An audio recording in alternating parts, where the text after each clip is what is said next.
Come down. Ooh, you make my high come down. Always tripping when you come around. Never have to cut you out like right now. You see, I don't have to drive me. You can say that for your mama. Maybe you should smoke some. Me try to marijuana. I was never you good. The vibe was straight. Showed you a couple of things and they feel strange. I treated you right. Everything was a gift from a time to your bag and the color on your lip. Welcome to the Seahawks Man to Man podcast, powered by Blue Wire. Shout out to the new company. My name is Michael Sean Dugar. You guys can follow me on whatever Elon Musk is calling that app these days. My at name has not changed. It's also, use my other hand. Bang, right there, right under my finger. At Mike Dugar, MikeDugar.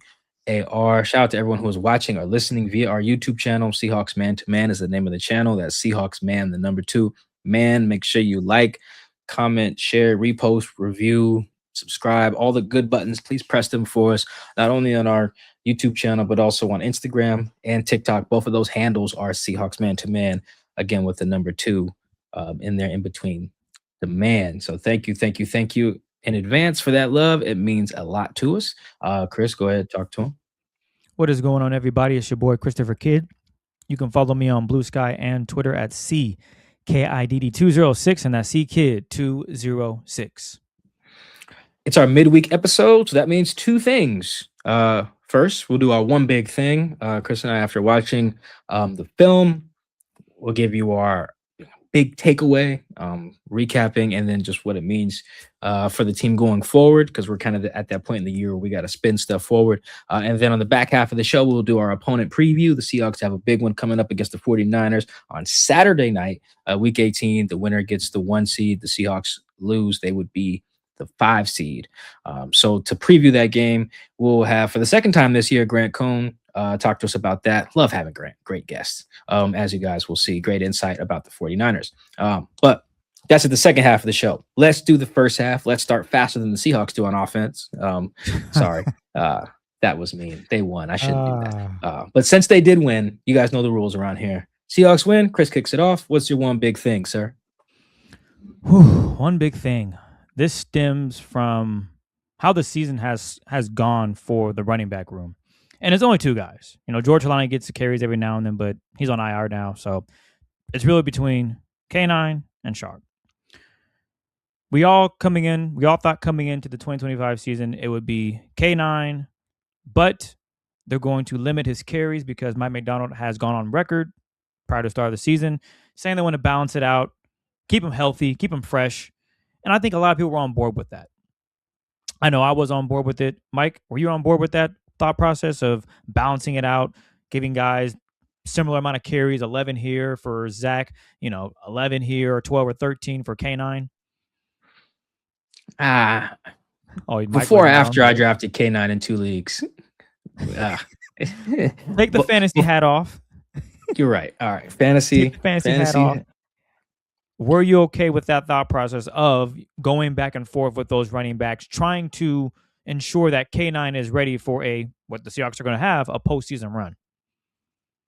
No, I still, because I'm just so high on K9. I thought he was like a Bijan Gibbs type of playmaker. Well, no, we both did.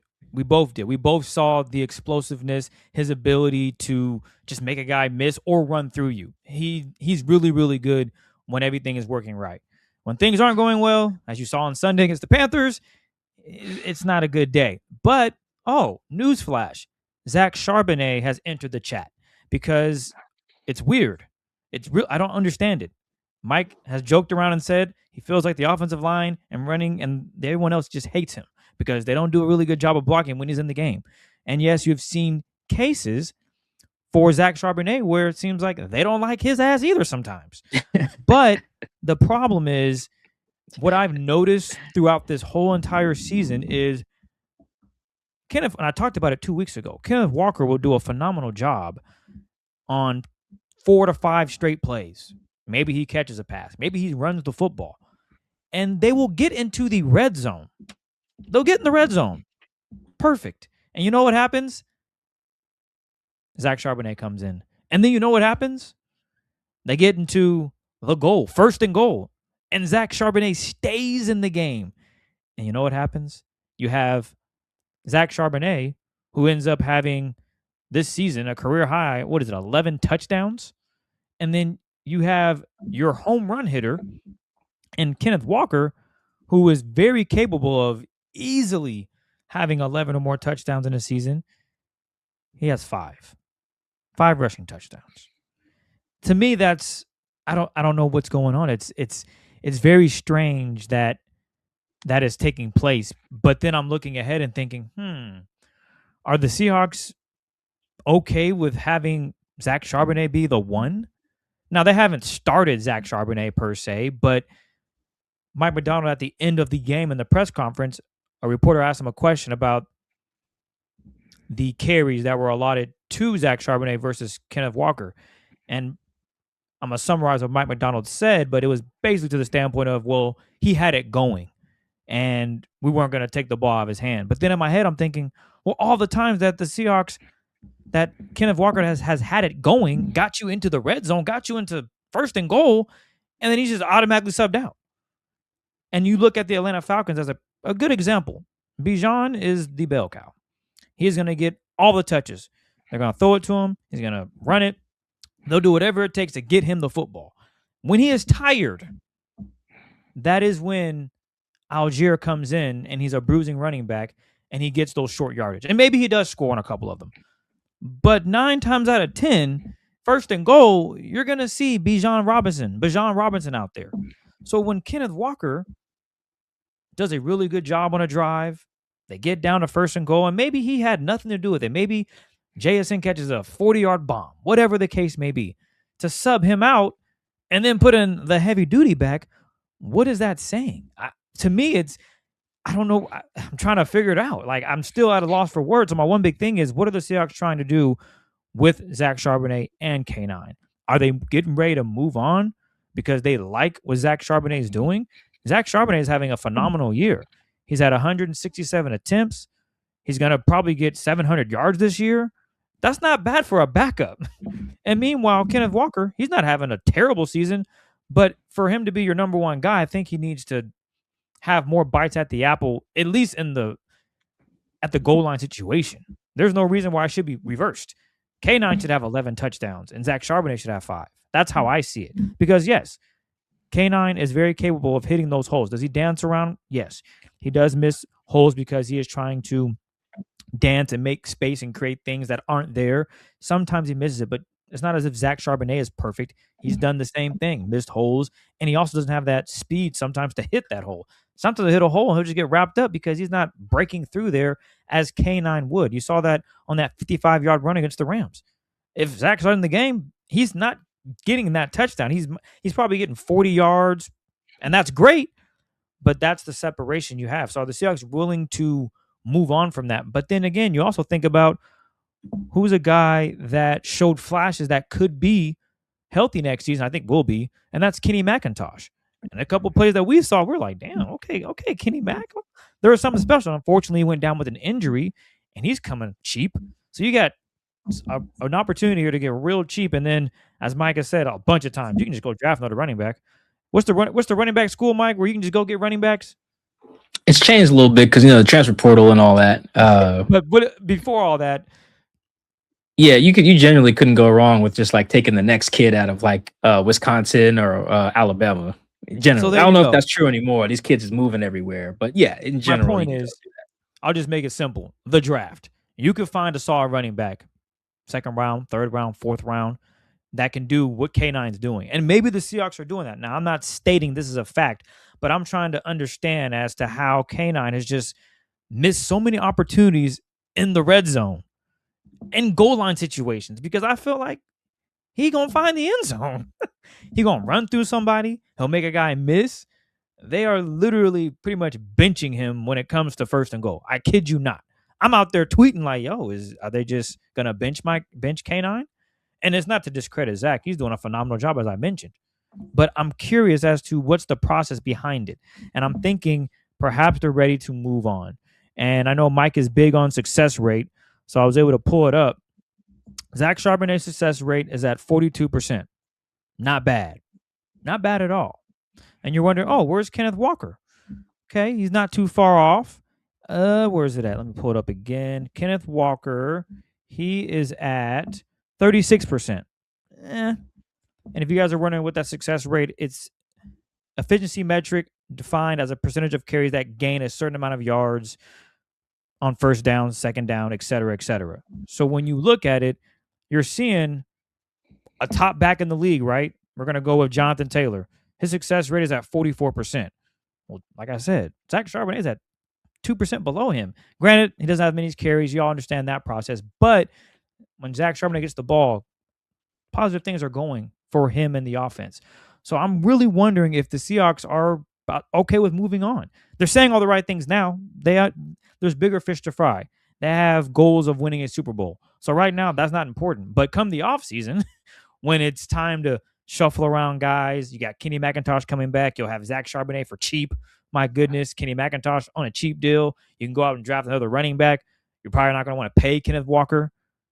Or would Kenneth Walker even be interested in returning on a really cheap deal, knowing that he can go get top dollar? I don't know. Miami, well, Devin A. Shane there is dominant. Maybe the Saints would need a running back. So would he be okay with getting cashed out by the New Orleans Saints and him being the number one running back there? So that's what I'm kind of looking at moving ahead as we're counting down to the regular season. The Seahawks are going to be in the playoffs. They have a chance to do something special. Is this an opportunity now where the Seahawks are okay with moving on, keeping Zach Charbonnet, bringing K-Mac back, drafting a guy? You still have George Holani. So that's my one big thing. Looking ahead, what are they doing here at running back? Because from what my vision, it looks like, it's been great, K9, but we found our guy. And I'm just like, that's cool, I guess. Because, again, Zach has played really good football. He's going to have his best career at running back position for the Seahawks. It's going to be great. But I'm also looking at what K9 can bring when he's healthy. And he's been healthy this season. He's only missed, I think, one or two games. So it's one of those things where I'm wondering what the process is, and we'll find out more. But right now, I'm just like, dang. And you know what? Maybe I'm wrong. Maybe on Saturday against the Niners, K9 goes crazy and he's getting those goal line touches. But I ain't seen it up to this point. I've been watching this team for 17 weeks. Ken's played every game. Well, look at that. Ken's played every Excuse game. me. Yeah. Ken's played every game. First time in his career.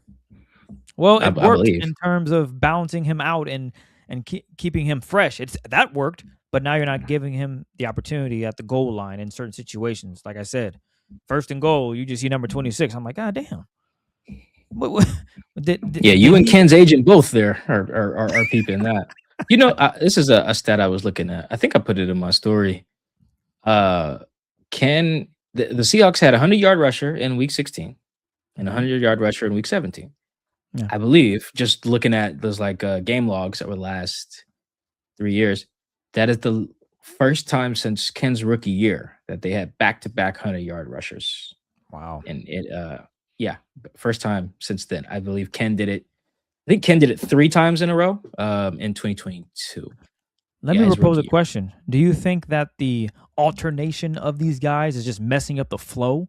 Could that be an issue for K9 specifically? Because it seemed not to bother Zach. He finds the end zone. His success rate is good. The offensive line seems to do a little bit better, or maybe that's just in my head. No, I think yes, to answer your question, because I think of something that guys used to tell me in, let's say, when they had Mike, when the running back room was like Mike Davis, Rashad. I think Procise might have still been on the team, and they had one other back, maybe DJ Dallas. I have to go back. Was it Collins? Rest in peace. Alex Collins, yeah, maybe. But around that time, I'm just guys telling me. I think it was Penny who first put this note in my head. Chris Carson was the other guy. Duh. Yeah, it was Chris. I remember they were just like, yeah, man, we're just like every other, we need rhythm. I got to get in a rhythm to get it going, And I've never forgotten about that. And I think Ken's talked about that before. I don't know if Zach has. I never really talked to Zach. I don't have any problem with Zach. He just don't say much. So go peep his last post-game conference after the Panthers won. It was like a minute 30. Yeah, it was short. It was short as hell. So how it works is when we go, the PR staff, when they open the locker room, home or away, they usually have this little card that says who's going to the podium so they can relay it to us, so we don't go to their locker And they have to tell everyone, no, he's doing podium. So he was like, and he does it by jersey number. So he's like, yeah, 14, 10, whoever. So this week he was like, yeah, 88, 0, 26. Well, I said, you guys putting Zach up there, huh? I was like, yeah. I'm like, good luck with that. And then, yeah, Zach did it. And that thing was, and it lasted like, 90 seconds or whatever. It was super short. But yeah, I think so. I think there is something to being able to get into a rhythm as a running back, getting those carries. Because I do think what's also interesting, and I did put this in my story. Go look at the games where one guy had 100 yards this year, and then go look at what the other guy did. It's some of their worst games. Like Ken, this game I believe had 15 carries for 51 yards and like 1 first down, which is awful. That's an awful day, especially when you remember that one of those carries went for 16 yards on like 3rd and 30. So it was a nothing carry. So let's take that out of the sample. You're looking at like 14 carries for what's 51 minus 16? 34 yards. Yeah, something like that. 35 yards. Ooh. Yeah, which is, I don't even need to do the math. That's about 2 point something with only 1 first down. That's awful. Now go look at when Ken had 100 yards against the Steelers. He had like 100 and something. Zach had like 15 carries for 10 yards or something like that. Now go look at Zach against the Rams when Ken had like 11 carries for 100 yards. I think Zach had 9 carries for 32 yards. Now he also scored, but to your point, that's because he's just getting spammed on the goal line. Like he should score 11 touchdowns if you get as many red zone carries as he does. But yeah, I think that kind of, it creates this interesting dynamic in the running back room where I'm with you. I don't really know what they're doing because I don't. It's weird. it almost wastes the efficiency of one guy if it comes at the expense of the other guy being just wildly inefficient. And look at the numbers we're talking about too. These aren't a minimal amount of carries. Like when Ken had 11 carries for 100 yards against the Rams, 2 of those were actually swing passes that got called as runs, right? So really he had 9 handoffs or tosses. That's the same number as Zach. So you're splitting the carries. One guy's efficient, one guy's not. I don't think that's a good way to use your running back room. The same thing happened against the Panthers. I think Ken actually might have had, no, let's see. Yeah, Zach had 18 carries. Great, 110 yards. That's an efficient day. Well, Ken had 15, and most of those didn't go anywhere. That's 15 plays you damn near burned. So even if Zach was super efficient, it was almost at the expense of, I don't say at the expense of, it's almost negated. That's a better way of putting what I'm trying to say. You're almost negating it because the other guy got just as many carries that went nowhere. And that's how you get an offensive day that wasn't that great. So yeah, I don't know what they're doing either. It's weird. If I was Ken, I wouldn't want to resign unless we win the Super Bowl or something. I'm like, yeah, run it back. And that's why I mentioned the fact that we'll see how the season ends. But for right now, I don't know what they're trying to do or what the purpose is. I thought running back 1. I know they say, oh, we have 2 starting running backs. Whatever. Cliche as hell. We all get it. Coach speak, blah, blah, blah. But for real, what's the plan here? When you look at 2026, are you okay with Zach Charbonnet being number 1? Is that the move? Because that's what it looks like. You're giving him all the touchdowns. You're giving him all the big time. It's really strange to me. Good luck, K9. Hopefully y'all win the Super Bowl. Maybe you'll come back on a cheap deal. But this is just something that has been on my mind a lot this season. And then to see it against the Panthers, I'm like, well, okay. Yeah, you've done it multiple times this season. You're at week 17. You're going into week 18. Is K9 going to get 20 carries on Saturday against the Niners? I doubt it. No, I don't think either one of them's had 20 all year. I don't think. Let me backtrack. Nope. The most was that K9 got was 19 against the Cardinals. And then for Sharbs, the most he got was 18 against the Panthers. So there you have it. Yeah, it's a weird setup, and it goes into actually kind of goes to segue somewhat into my one big thing, which this week is AJ Barner, who I really think he was critical in this game because he had multiple 3rd down conversions in this game. Was great because the Seahawks actually were really good on 3rd down in this game. They're 9 of 16, and I thought AJ was really huge in that. He had 1 on 3rd and long. I think that we makes a couple guys miss. Obviously had the touchdown, not on 3rd down. I don't think that was, but just in general, I thought he was very effective on 3rd down or just in the game as a passer, even though he only was at 3 catches for 43 yards. But to use Mike McDonald language, I felt him. And the reason I'm bringing him up is because this week Cody White just announced on Instagram that his season's over. Rashid Shaheed is in the concussion protocol. Can he play Saturday? In theory, sure. Right? We're sitting here on Tuesday. Yeah, he can. Do I think he will? No, because I don't think any player that's been concussed or been in the protocol for the Seahawks this season has made it back the next week. Go back and check, but I just don't think. I think everyone's missed at least once, whether it's Job, Reek. I think they had another player in the protocol as well. So unless you pass the protocol that day, like I think Jax got rocked and made it back in, and then somebody was just in there. Oh, Eamon Worry. Eamon Worry passed. He was in the protocol against the Rams, but could have come back in, but the offense was on the field. So unless it's a situation like that, guys who don't finish the game and end up in the protocol, I'm worried about them playing the next week. And it's a short week. Not that I think that matters much, but factors in.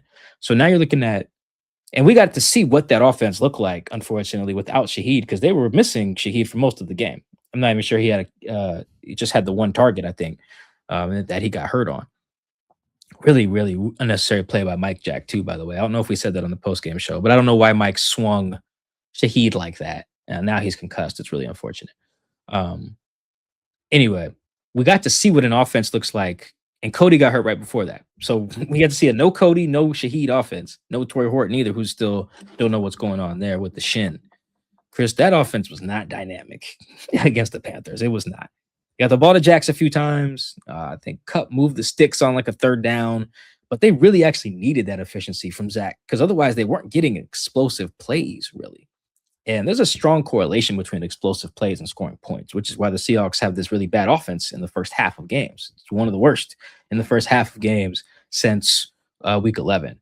And that's where I'm like, okay, it's AJ time in this particular game against the Niners, because you see that he's your next best difference maker in the passing game, but probably in general if you're just going to do the splitting of the carries thing. Because the splitting of the carries thing, I think also in terms of like a dynamic presence, Ken offers you more because I think can be it in the passing game too. He's just a different dude, has that different gear. But if you got to wait for him to get hot to see if he'll like be the guy that day, well, that takes time. You don't got that much. You're only going to have so many possessions against the Niners. So who else can you lean on? Can you lean on Derek Young? Can you lean on Jake Bobo? Maybe, but I think your best bet is not. I think I know your best bet is AJ, because one, nobody wants to tackle him. Very good after the catch, really good route runner, generally good hands, just tough as hell. Looks for contact. So I think he's going to be really important on Saturday. I mean, yes, you got to get the ball to Derek to make the defense respect it. You got to make defenses respect Jake Bobo, but you saw the tape, Chris. They did not. They was just like Derek was running go routes. They're like, yeah, okay, cool. Teams have been. This is what they're showing on tape, and that's honestly been the case. We haven't talked about it much because it doesn't matter. But that's been the case when Cup runs anything vertical too. They're just Sam not looking over there. I mean, every once in a while, the safety will just like pull that way, but usually what you'll see is like if Jackson does an underneath route, Cup does the deep route, the safety's like, come on, y'all. I wasn't born at night, or so I was born at night, not last night. I'm about to go to number 11. If you throw that bomb to 10, then my corner's got it, or we're just cooked. But they're taking calculated risks. Whereas with Rashid, they were like, yo, post alert. And anytime he took off, they took off too. There's nobody else they're doing that for. The Niners are not going to do that. They're not going to see 83 run the go route, Jackson running the corner underneath it, and then just sink. No, safety's not going to do that. He's going to drive on the corner route. Now, maybe Jackson catches it anyway, but that's the type of stuff where I think now this has to be the AJ 9 targets game. Because also he's just a good player, too. I was looking at this. I had his numbers on tight end.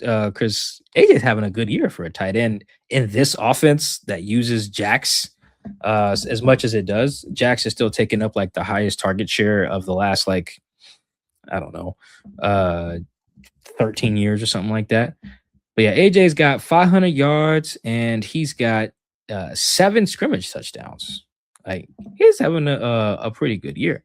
His 7 scrimmage touchdowns are 4th among tight ends. Same number as Hunter Henry, same number as George Kittle, same number as who else is on here? Oh, Brock Bowers. Yeah. Harold Fannin or whatever the Browns guy. So anyway, AJ's having a good year. Is the long and short of that. So I know he's going to be very important here. They need to use him. They need to figure out multiple ways to use him, not just check down, not just boots. I think the touchdown against who do you have? He just had a touchdown, the long one, The Panthers, the Rams. Rams. The Rams, the misdirection play, which, by the way, I don't know if you guys have noticed, the Rams keep using that play as well, the AJ play, that he got the 60-yarder against the Jags. The very next week, the Rams played the Jags in London, used it, scored a touchdown to Ferguson, I believe. The Seahawks came back to the play against the Rams, got the touchdown to Barner. The Rams, just on Monday night, used it again to the opposite side of the field and got the touchdown, I think, again to Ferguson. So, like, this is the new play everyone's gonna copy. We'll see it all over the playoffs now.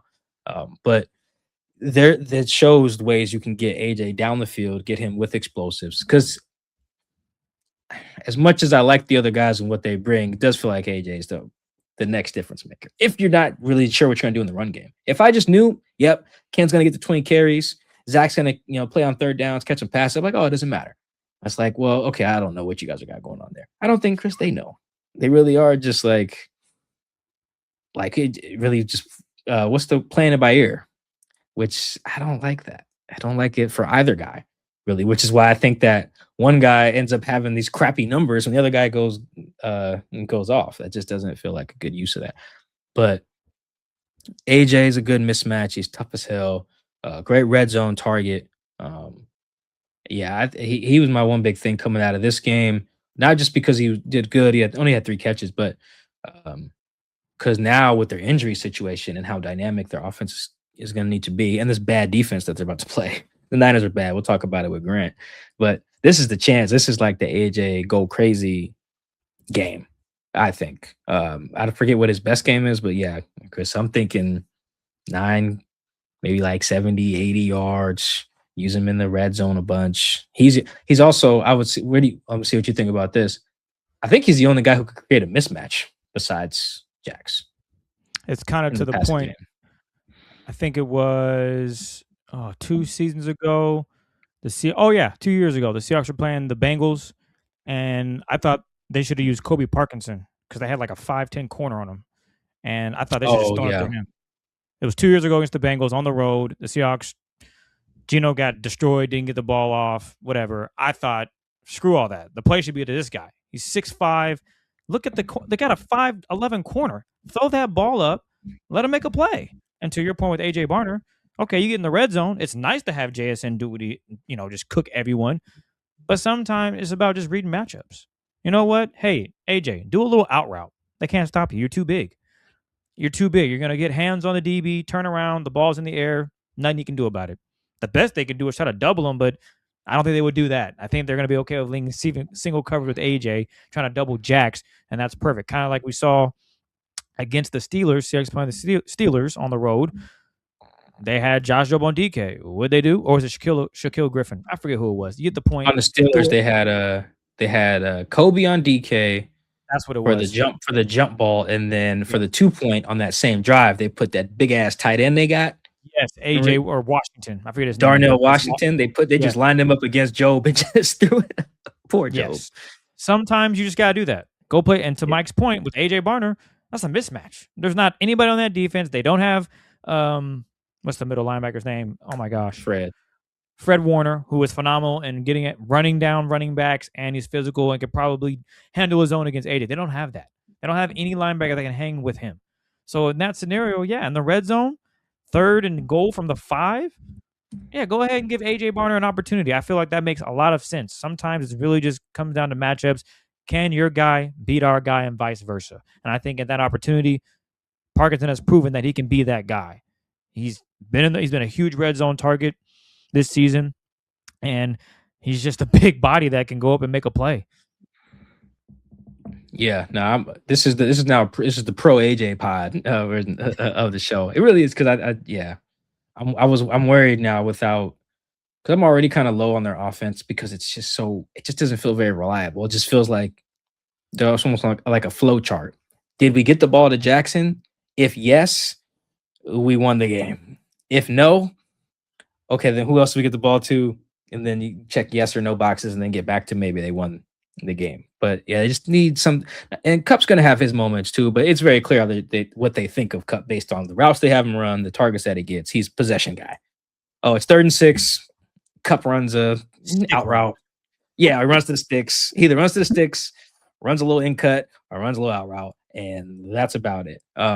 They schemed up like one deep ball for him against the Texans, and it worked, and never did it again. So that's not our opinion on Cup. That's just how he being used. How your coaches use you says what they think of you. So you need another dynamic guy because I think as much as highly as I think of the Seahawks defense, this could get into a point where you got to put up some points because Brock and them is rolling. So, like we'll talk about with Grant. But yeah, that was my one big thing. AJ Barner, short yardage weapon, yak guy, red zone mismatch, good route runner. Yeah, he's got to be the guy. He was the guy. He really helped. He saved them a lot, I think, against the Panthers. And he's going to save them, I think, not save them, but if they do win on Saturday night, I can almost guarantee you that it will be because and Sam plays well. It would almost certainly be because AJ had a big game or made some clutch catches and some big moments, like Chris said, 3rd and 5 in the red zone. Give him a shot, or maybe it's not a jump ball. Remember that route he cooked? He was your one big thing that week, I think. He cooked that linebacker against the Cardinals. I think it was in week 4. Yeah, like he is that mismatch. He's just that guy. Yeah, he is. He's just that guy. He is, especially right now in particular. They need something. We talked about that a little bit on the postgame show. People were asking about like what's up with the offense in the first half. The answer is they don't have any explosive plays in the first half. They wait until something happens, like a turnover or something, then they get all this life or a blocked field goal or whatever it is. And then now it's like, all right, go time. Okay, well, get going from the beginning. Well, who can you get going to? Hey. Jax, obviously. Jackson, who else? Can you run the ball? Is it Zach today? Is it Ken today? Who knows? We'll never know. Who knows? Exactly. we'll never know. But we do know is 88 is going to be there, so throw the ball to him. There you go. And we also know that we got a fun one coming up with you guys. Grant Cohn, he's back, publisher of 49ers on Sports Illustrated. He brings it yet again. It's a fun conversation. We went a little long because we started talking about a little bit of the NFL, crazy enough. Sometimes we go on our tangents. Mike and I do. We have been really good on it this year. We haven't gotten off on too many tangents, just random stuff. But when we do, it's always enjoyed. So we do that with Grant, but he gets into Lenoir. He got something to say, as always. So he's not running or shy of this moment on Saturday going up against JSN. In other words, he's about that action, boss. So we'll get into that. Also, Brock Purdy. What has gotten into him? He is playing really good football. I think the Niners are undefeated since he's returned. So we'll ask Grant about that. The defense, which to Mike's one big thing, that might be a problem. Maybe they cannot stop the Seahawks offense. Maybe Sam has turnovers. Maybe he does not. We'll get into all of that with our conversation with Grant Cohn, again, publisher of 49ers on Sports Illustrated. Making his return to the Seahawks Man-to-Man podcast to do another opponent preview with us. We have Grant Cohn, publisher of 49ers on SI.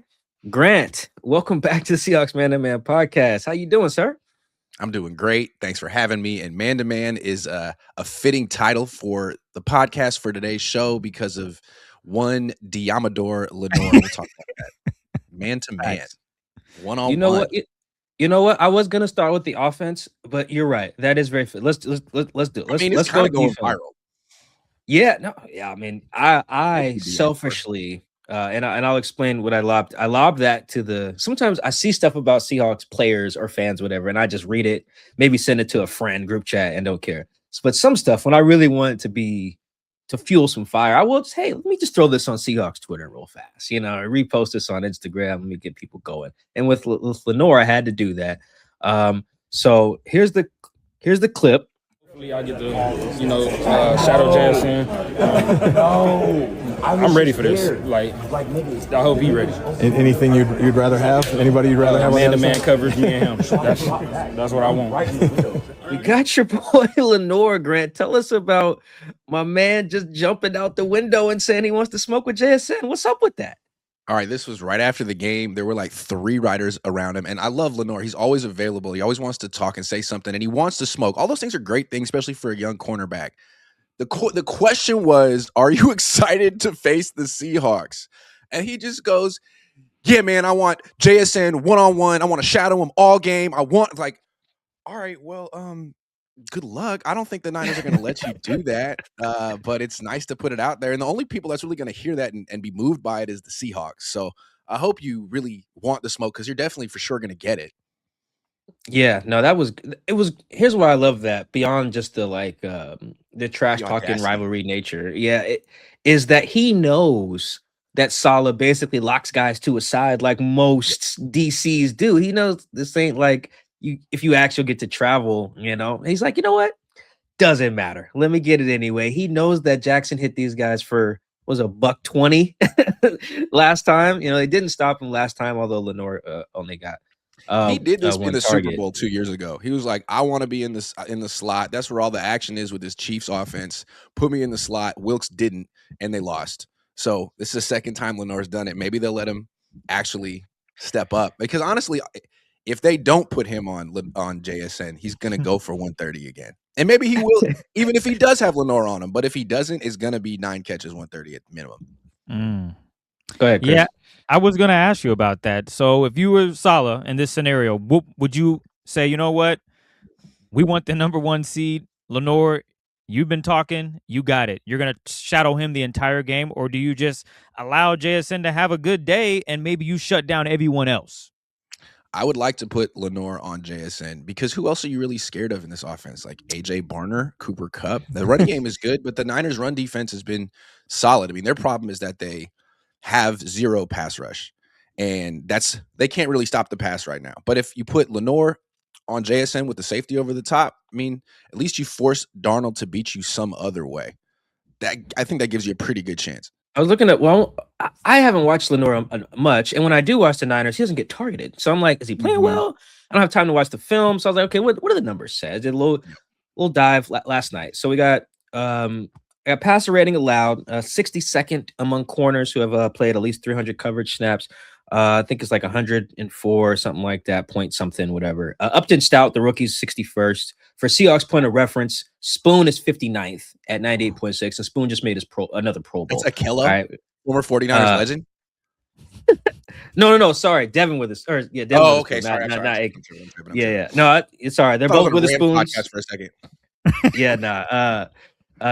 Devin Witherspoon is at 59th on this list at 98.6 passer rating allowed. Lenoir, according to PFF, 5 touchdowns allowed, 3 PBUs, 2 interceptions. I went and looked at some of the touchdowns they charted as allowed to him. I think PFF's stuff is more accurate than NFL Pro, which allowed they credited one of those Kyron Williams touchdowns down in LA to him, which was just like in the flat. They were doing stuff like that because you're the nearest guy. So I think PFF's numbers, at least there, are probably fairer than NFL Pro. But Grant, you've been watching this guy all year. Is Lenoir been having the type of year to be popping it like this at the guy who has 1,700 yards this year?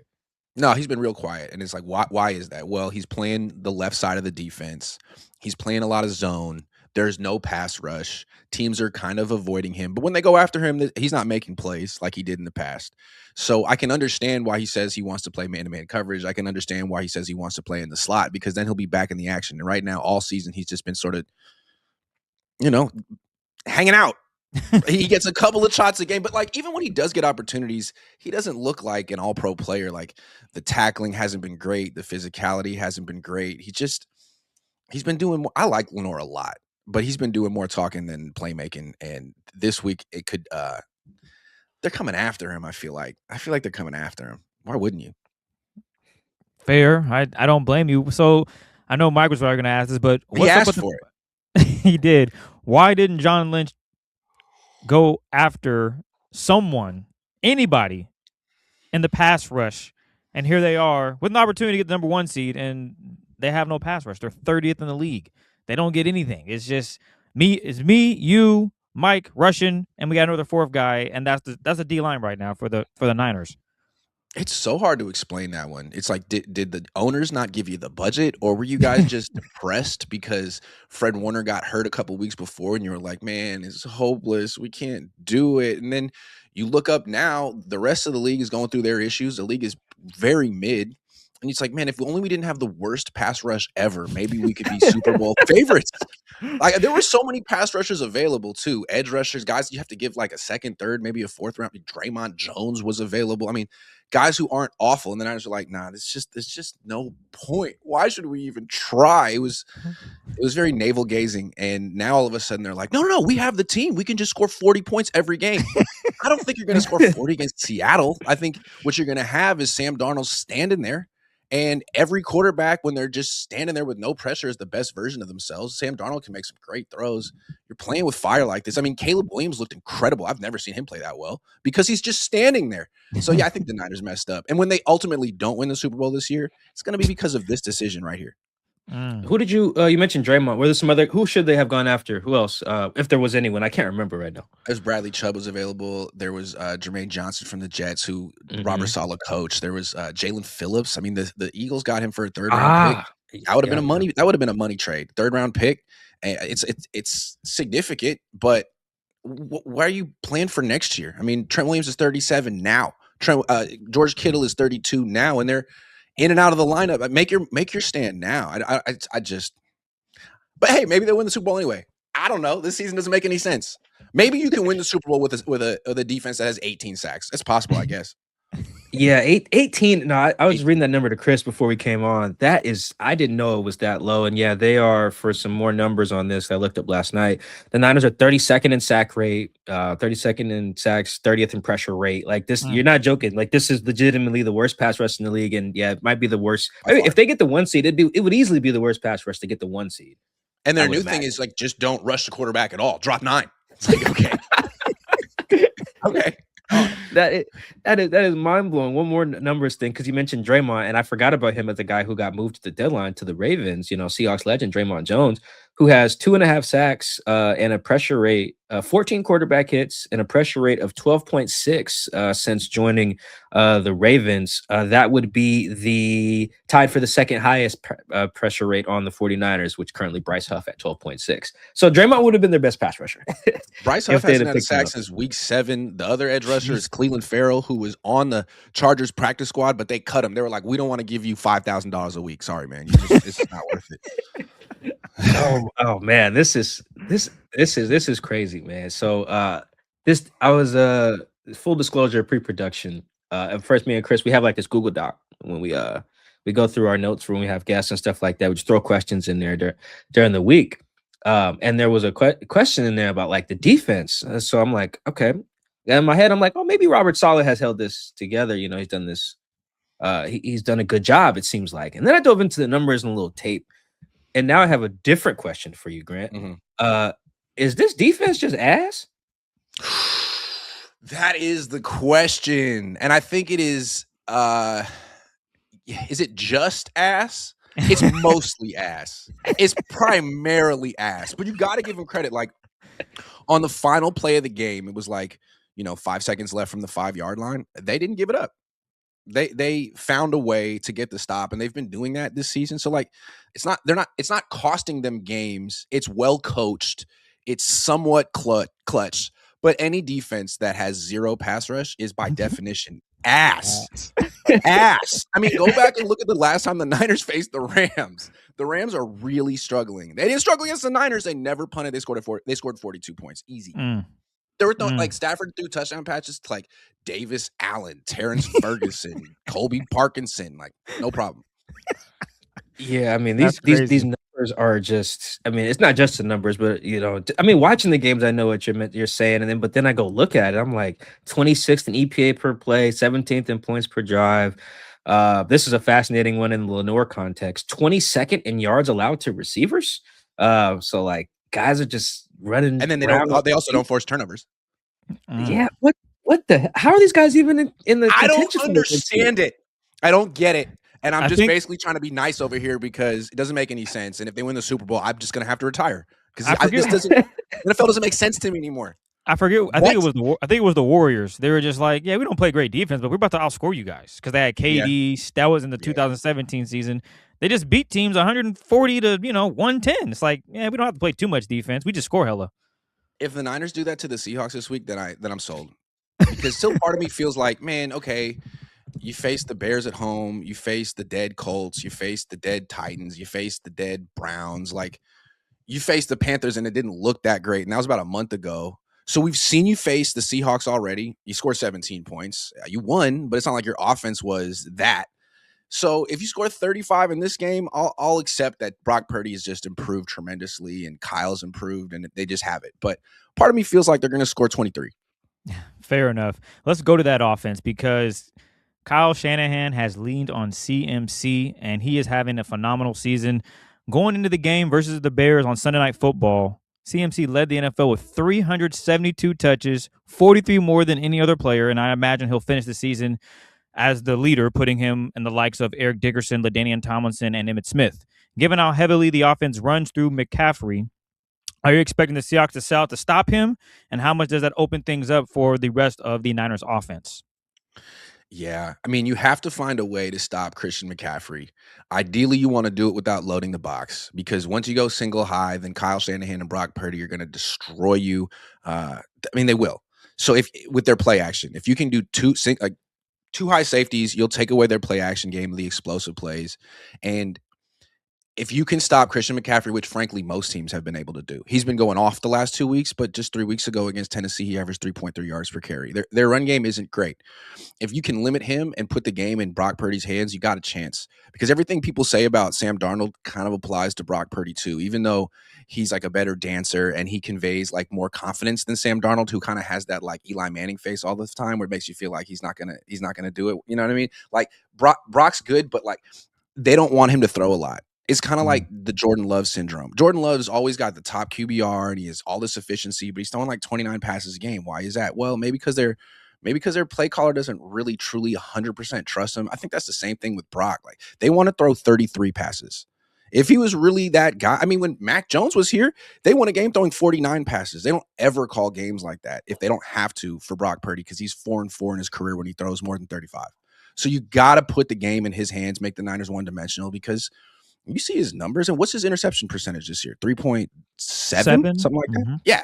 Yeah. You got to make him throw a lot because he will push it down the field. He will push it into traffic over the middle. He has very little conscience when he throws the ball, which is one of his best qualities.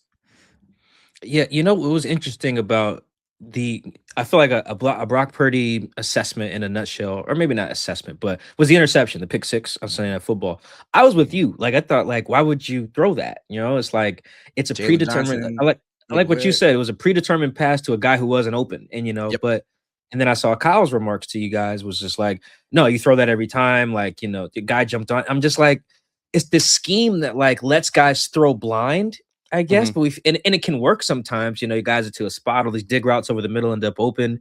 But then, yeah, it just feels like that's how you get turnovers because you're just letting guys throw to a spot, whether or not he's open. But it works for Purdy, and I don't really know how. And that's a great point. Like, is this interception a Purdy issue or a Kyle issue? Because it seems like every quarterback Kyle has on the Niners eventually has this issue. Jimmy Garoppolo had this issue, and it's like maybe it's because Kyle is so. I'm trying not to use a negative word because he's doing a great job, but he's kind of controlling. And maybe he's like saying, if you get this look, I want the ball to go here. And these quarterbacks are just trying to please him. And 80% of the time he's right. But when he's wrong, it's an interception. And Brock Purdy gets the blame for it. I don't know. We'll never know. Yeah, and then to juxtapose that, the juice check touchdown on Sunday night was, Kyle was like, yeah, I mean, I wanted him to just get 3 yards here. It's just like, right. Well, I mean, Purdy's like, well, no. This time I'm not going to listen. I'm a football player. I'm going to dance around and then make a play. Yeah, it's a weird system. You can see what it looks like when the quarterback's operating at a high level, whether it's someone like Purdy or even Jimmy G or even Tua. Tua's a good example running it there. But then when you see the drawbacks, Tua just throws blind, and next thing you know, he has like 3 interceptions a game every time he plays the Bills. Or something like that. You gotta remember the most explosive passing offense Kyle Shanahan's ever produced, in my opinion, was in Atlanta with Matt Ryan.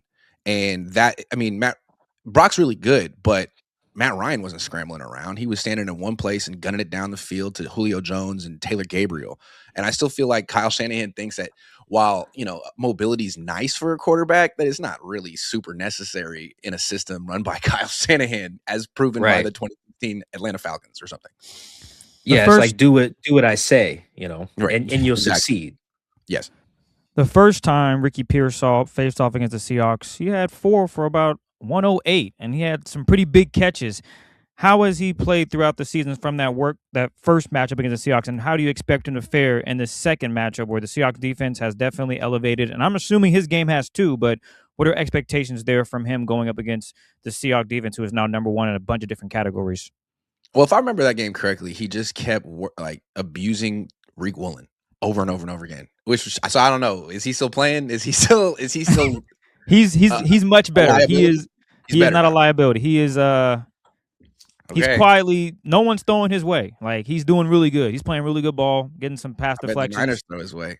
But okay. All right. So with Ricky, here's the thing. He injured his PCL week 4 against the Jaguars. It's the same injury that shut down Brock Bowers' season. And he's been trying to play through it. He missed a lot of time. He seems like once a game, he'll catch a pass, his knee will hit the turf, and he'll limp off. Happened early in this last game. You saw it. And then he came back and played really well. So he's not 100% healthy, but you saw his clips. Like, he's a very good route runner. It seems like he's spinning guys around, making guys fall down. He's very important to the Niners because without him, their offense is not explosive. Christian's good, but not explosive. George Kittle's good, but he's a tight end. I mean, they need someone to replicate the Brandon Ayuk role, and that's Ricky Pearsall. He did a great week 1, and Reek Woolen better be ready, baby. Okay, I like that. Yeah, I mean, Reek since then, I don't have the numbers in front of me. Reek since week 1 has been as good as any corner in the NFC. So it's because I was looking at this for like some Pro Bowl stuff. Just awful. Yeah, it's just one of those brain farts, and we see him sometimes. A few of those brain farts. I won't let him go, man. I still can't get over that. Jake Tonjes in the court of the end zone. Reek, come on, man. Reek. You gotta do better. I didn't know who Jake Tonjes was at the time. But then now it's like every time George Kittle's out in fantasy, I'm like, let me go find Jake Tonjes. Because I know Brock's gonna throw it to him. Hell yeah. Yeah, there you go. I told one of my homies his championship. He's like, should I play Colson Loveland or Jake Tonjes? And I was like, hey man, I think Purdy loved that boy. Now Colson ends up having a good game too, but actually that homie lost. I think about it. But Tonjes did go off. He did. He did. You helped. Yes, I did. The process was good. The results were not. I'm like Kyle Shanahan on the slant route. You can't be result oriented. You got to be process driven, man. Yeah, that's the way. I want to read some of the, so our listeners can have some of this Purdy numbers because these are pretty nuts. I did not know this. Like I'm watching the games, but until I do a tape dive or a numbers dive, I don't really see the full picture here. So since Purdy came back, I think in week 11, the Niners are first in points per drive, second in EPA per play behind the Patriots. They're undefeated. Niners since came back 7-1 with him as a starter. The lone loss is that Jags game earlier in the season, and I was going to I believe his toe still wasn't right. Correct? We played the Jags. Is that right? Yeah, okay, man. no excuses. Yeah, man. And he had an excuse. He's basically perfect this year, man. He's basically perfect. All right, so we got. The Purdy narratives in the Bay are just like, oh man, he never even like yesterday. I was like, man, he's the best little quarterback with a weak arm of all time. People are like, he's not little. He doesn't have a weak arm. It's like, oh, okay. He's 6'5". He's got a cannon, man. Whatever you want him to be, he is. Yeah, I mean that's why this talking about football thing is great because everyone's right. Everyone's right. You can find when you've won 5 in a row, man. You could be whatever you want to be. Yeah, you can. Well, here's the thing. Now with all these, like, I'm a big True Media guy. Go on, like all these. I can do this deep dive in any numbers, Pro Football Reference. You can make the numbers tell you anybody is anything damn near. Pretty much. You put the right filters on it, coverages, whatever, line up on this hash from this alignment. I can make you. I'll go pull up some stuff right now that say Cam Ward's killing it. And put some filters on the sample size. But I mean, it does seem like though objectively that even for the season, I think what do I have here? Purdy's at second in EPA per play. And now has passed Stafford, who just stunk it up against Atlanta. I mean, legitimately, what's got into Brock? It does feel like he's playing some high level ball currently, for sure. It does seem like I believe that bringing in Mac Jones was good for him because last year his backups, 2 years ago, his backup was Darnold, and Brock played the best season of his career. He was coming off a brutal injury, and he still needed to prove something. And Darnold's a starting caliber quarterback, a good one. Last year, his backup was Brandon Allen and Josh Dobbs, and it felt like Brock played like it. Like he had, I mean, he just wasn't. He lost every close game. He threw a bunch of picks. He just wasn't that good this year. He goes down, and Mac Jones goes 5-3, and people are actually wondering who's better between those two. And all of a sudden, he's coming out and he's playing. He's absolutely locked in since that awful game against Carolina. And he's trying to be like Mac Jones too. Like Mac Jones has a sense of humor and he dances and stuff and doesn't take himself too seriously. And Brock's like takes himself way too seriously, but that's like one of his good things. And now he's like doing the Dougie after every good play. It's like, okay, man, we can see you were a little threatened by Mac, but that's a good thing. I mean, that's kind of Niners history, right? Like Joe Montana and Steve Young spurred each other along. It's a good thing to have that competition. They should have had it last year. Yeah, no, I mean, always compete. We know that up here in Seattle. I mean, and nothing to light a fire under you like your replacement doing your job as good as you. Or people just, because I feel like that was a real like discourse down there in the Bay, right? Like Mac Jones or Brock, was that at the time? Yeah, because Brock just signed this contract. And, you know, to afford the contract, they had to get rid of Dre Greenlaw, Talanoa Hufanga, like their whole defense. And the question is, like, is it really worth it? I mean, you have Kyle Shanahan. He's the star of this offense. He makes every quarterback look good. You're 5-3 without Brock Purdy. Is he really a franchise quarterback? Like, first of all, he gets hurt a lot. Second of all, you win without him. When Justin Herbert goes down, the Chargers just lose. Like, most of these teams with quote-unquote franchise quarterbacks, when they're not there, they just lose. Not the Niners. So I think that was kind of the discussion. And then when he finally like threw 3 picks and it looked like he might lose to Carolina at home on Monday Night Football, in the stadium, people were being like, we want Mac. So that's a pretty serious spot to get to in your career. And to his credit, he has completely risen to the occasion. He's a hell of a competitor. Yeah, I saw you. Let's get this prediction in, Chris, because I'm excited to hear the case. Oh, yeah. It's fascinating here. We talked about the different aspects of this team heading into this game, you know, Grant. So I know you believe the Niners are going to win. Before we get into a score, what gives you the confidence they'll get it done in Week 18 and grab the 1 seed? I don't have anything really smart to say other than I don't have much confidence in Darnold. Like I watched him last week and I'm like, ugh, this is the Darnold at the end of this season. I remember what he looked like at the end of last season. I saw him last week. I feel like he's turning into a pumpkin. So if I had to think which quarterback's going to blow it in this game, I'm kind of leaning Darnold, but that doesn't mean it won't be Purdy because Purdy has tendencies too. They both have this hero ball tendency. They both do. They will both turn the ball over when they don't need to. It's just that one guy's going to be facing a pass rush and one guy won't have his left tackle and the other guy's going to be standing still all game. And I'm picking the guy who's going to be facing a pass rush. I don't really know why. Because you know why? Yeah, I was I about picked to the Niners say. to lose to the Bears last week, and I was wrong. And now I'm feeling like I'm not going to do it twice. Like I got burned. I'm not doing it twice. There's something weird and magical about this Niners team. I don't Well, get it. if I'm not mistaken, the first matchup, Purdy was finding some creases and getting out in space, and the Seahawks have had trouble. I mean, they gave up their 1 touchdown to Bryce Young and company because he was able to scramble and get a touchdown. Granted, Buddy threw for 50-plus yards, so it doesn't really matter. But my point is, Brock Purdy is well equipped to move out and around the pocket and create space, and that's what he did really good, I thought, in the first matchup. So that would be my concern if I'm a Seahawks defense. Like, can we keep him in the pocket and make him be a pumpkin, throw some bad passes, throw some interceptions, force it in there? Did you hear what Ben Johnson said about Brock? It's such a backhanded compliment. I love these coaches with their back. It's so good. Kyle does it too. They were like, so What'd what do he you think say? of Brock? He's like, man, he's such a dangerous player, particularly when he can see down the field. It's like, Oh my God. what does that mean? So like you want to like kind of keep him in the pocket with bodies around him because he's short? Yeah, I guess. Particularly when he can see down the field. Damn, Ben. Damn. That's rough. Also, he was like, he has nothing nice to say about Caleb. Like after the game, he was like, man, Luther Burden, huge game. Colson Loveland, huge game. Caleb Williams did some nice things. Like, damn. That's, that reminded me of Tyrese Knight, linebacker last year, rookie. Mm. Yeah, he had a lot of tackles. That's how Mike McDonald would talk about it. Yeah, he had a lot of tackles, but I need more. Mm. And now he's a backup. But to Yep. your point, it's like, Yep. well, I mean, hey, I'm just saying, just keeping it real. He was showing that tough love because, Yep. yeah, we took you here in the draft, but we expect more. You're better than that. And I think that could be what Johnson's doing over there. Like, yeah, Caleb, you were the first round pick. Like, we get it, but we need more, bruh. Like, come on. See, But I feel need like you to most dominate. coaches would be like kissing his butt and be like, please like me. But Thank Ben you. Johnson has a little bit more clout than that, and he's holding them to a higher standard. I feel like that Bears team is going to be good next year. The Bears and the Niners have good young quarterbacks and good head coaches. I'm curious about the Seahawks going forward. Are you going to keep Clint Kubiak? He's very important. Are you going to let him leave? I don't know. What's going to happen there? They'll keep him. They'll Well, keep see, him? here's the thing, though. There might be an issue with the premise. Is he very important? He's just running a scheme that other people are running. He's just running the Shanahan scheme. I can just You can hire go get Bobby another. Slowick. Yeah, You can go get Clay Kubiak. There's literally 2 Kubiaks. There might be a third. I don't even know. Yeah, I mean, if push comes to shove, you can call Gary. Yeah, Gary's around. If Philip Rivers coming out of retirement, why not Gary? Yeah, I mean, not to say Clint does nothing, but I mean, the Seahawks offense right now is pretty. Like you said, the NFC is mid. I mean, the Seahawks offense is pretty mid. They're the worst first half, one of the worst first half offenses in the league right now since week 11. They lead the league in turnovers, I think. If you don't throw it to JSN, Shaheed. I don't know what Shaheed's status is going to be. They still haven't hit him deep. I know the Niners will have a pass rush, so this would be a great game for Shaheed to just run by DBs. But Shaheed actually burned the Niners week 2 when he was on the Saints.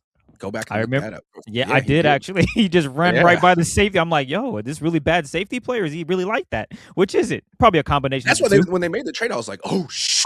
Seahawks got Shaheed. Damn. But and he hasn't done it's not totally his fault, but I think his longest catch is like 21 yards or something like that. 27. Yeah, it was like a little corner route out of bounds. He hasn't had a deep post or a go route. It's since he's got here. And he got here in week 10. Has Darnold established himself as the guy, or is he still year to year now at this point? Man, those turnovers, I think it's tough. Yeah, I think the Seahawks love Darnold. They love that he's just a normal human being after 10 years of just not having a robot be the face of the franchise. Like, oh, he's a normal guy. He makes mistakes, he stumbles over his words, he doesn't have a slogan. But I think as much as they love him currently, whether they want to admit it or not, I don't think they can escape what you mentioned. Everyone saw last year. Everyone saw that. They saw almost Grant, we're in the same scenario. They're in week 18 on the road.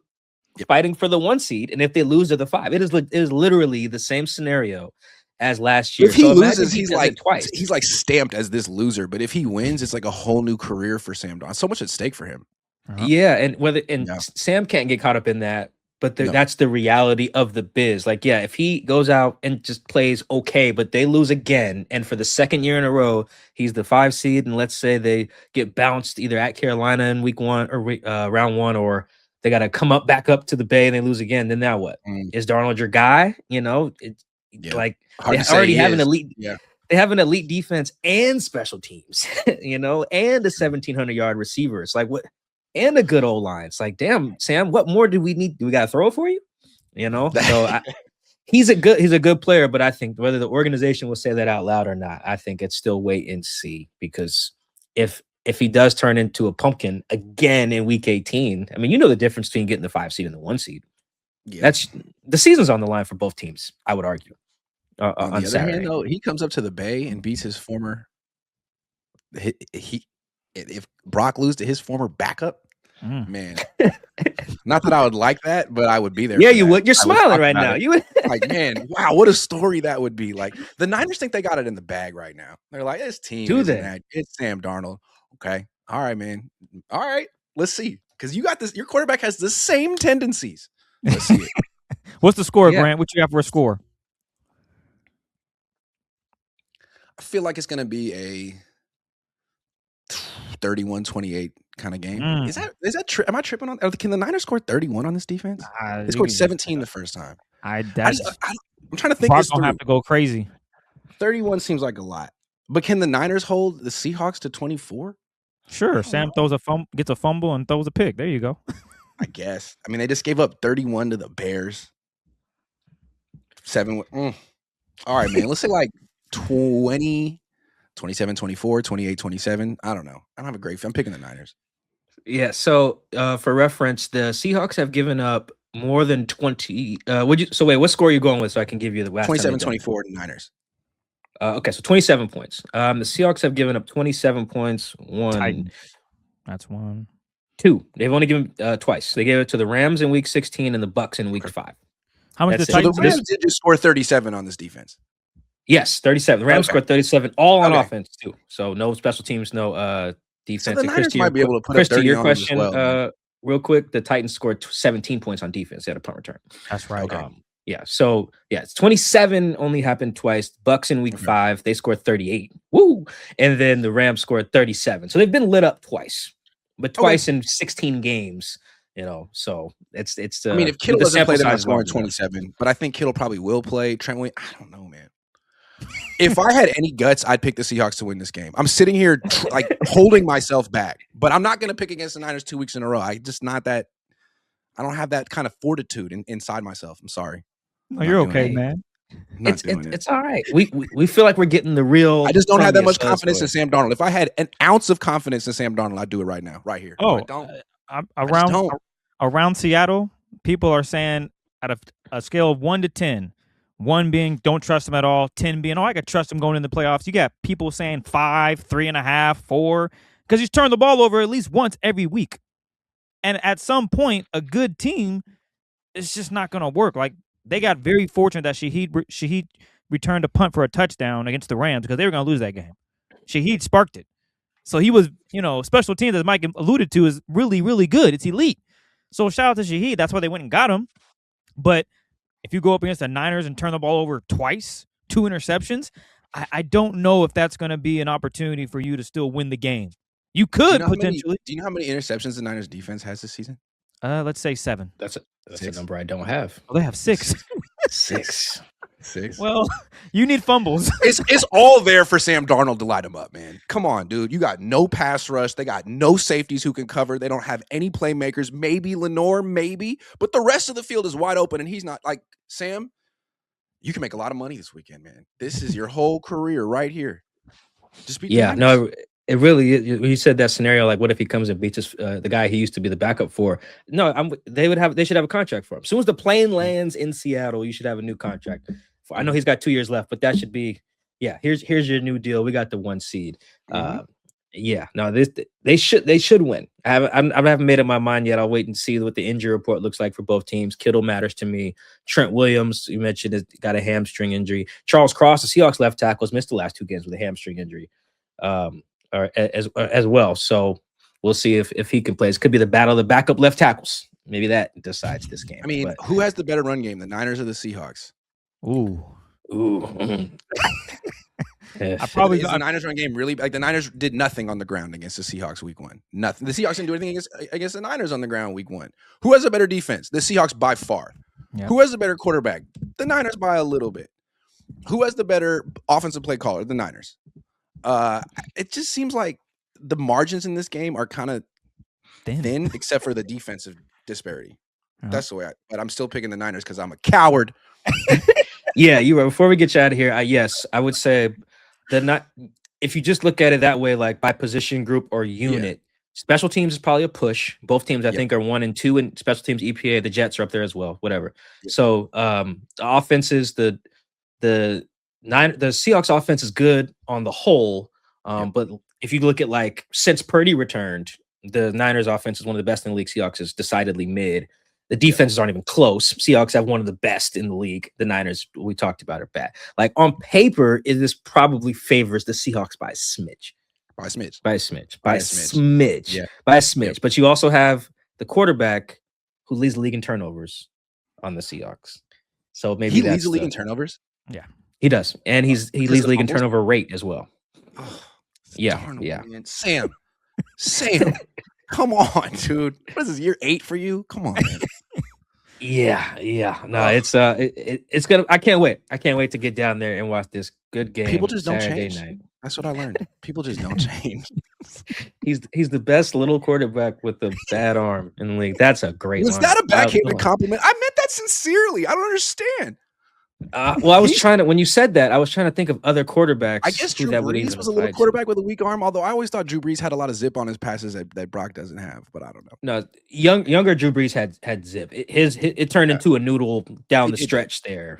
But you can go look at mid 2000s Drew Brees. Like he was spinning that joint. Yeah, you're probably right. Act like Brock was dropped to the 7th round. They call it draftism. Like that doesn't exist. There's no thing called draftism. He will drop to the 7th round because he wasn't that good in college. Period.